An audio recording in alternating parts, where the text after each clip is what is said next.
বাংলাদেশে আনুষ্ঠানিকভাবে যাত্রা শুরু করলো জাতিসংঘের মানবাধিকার বিষয়ক হাই কমিশনারের কার্যালয়। শুক্রবার 18 জুলাই এক বিজ্ঞপ্তিতে জেনেভা থেকে জাতিসংঘের এই দপ্তর জানায়, 3 বছর মেয়াদী একটি পূর্ণাঙ্গ মিশন চালুর জন্য বাংলাদেশ সরকার ও জাতিসংঘের মধ্যে একটি সমঝোতা স্মারক সই হয়েছে।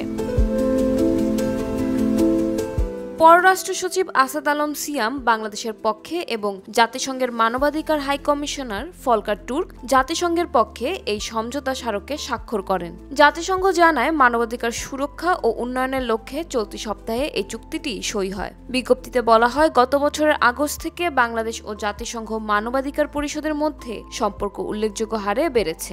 মানবাধিকার রক্ষায় চলমান সংস্কার এবং অতীতে সংঘটিত সহিংসতার ঘটনার তদন্তে জাতিসংঘ একটি সমন্বিত তথ্যানুসন্ধান কার্যক্রম চালাচ্ছে। ফলকার তুর্ক বলেন, বাংলাদেশের মানবাধিকার সুরক্ষায় যে অঙ্গীকার এই মিশনের সূচনা তারই গুরুত্বপূর্ণ বার্তা দেয়। এতে করে আমাদের কার্যালয় পূর্বে করা সুপারিশগুলো বাস্তবায়নে আরও কার্যকরভাবে সহযোগিতা করতে পারবে। একই সঙ্গে একটি সরকারের সঙ্গে সঙ্গে নাগরিক সমাজ ও বিশেষজ্ঞদের সঙ্গে সরাসরি যুক্ত হয়ে কাজ করার সুযোগ করে দেবে।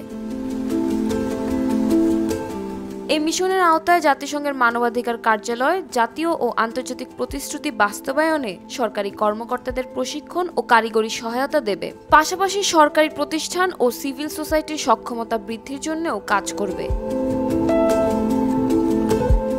বর্তমানে 16টি দেশে মানবাধিকার পরিষদের এই ধরনের কার্যালয় রয়েছে। আর এই ধরনের কার্যালয়ের উদ্দেশ্য ব্যাখ্যা করে মানবাধিকার কমিশনের ওয়েবসাইটে বলা হয়, কান্ট্রি অফিস প্রতিষ্ঠার মাধ্যমে পূর্ণাঙ্গ ম্যান্ডেটের ভিত্তিতে মানবাধিকার সুরক্ষা ও প্রসারে সংশ্লিষ্ট দেশের সঙ্গে দেন দরবার করে থাকে জাতিসংঘ।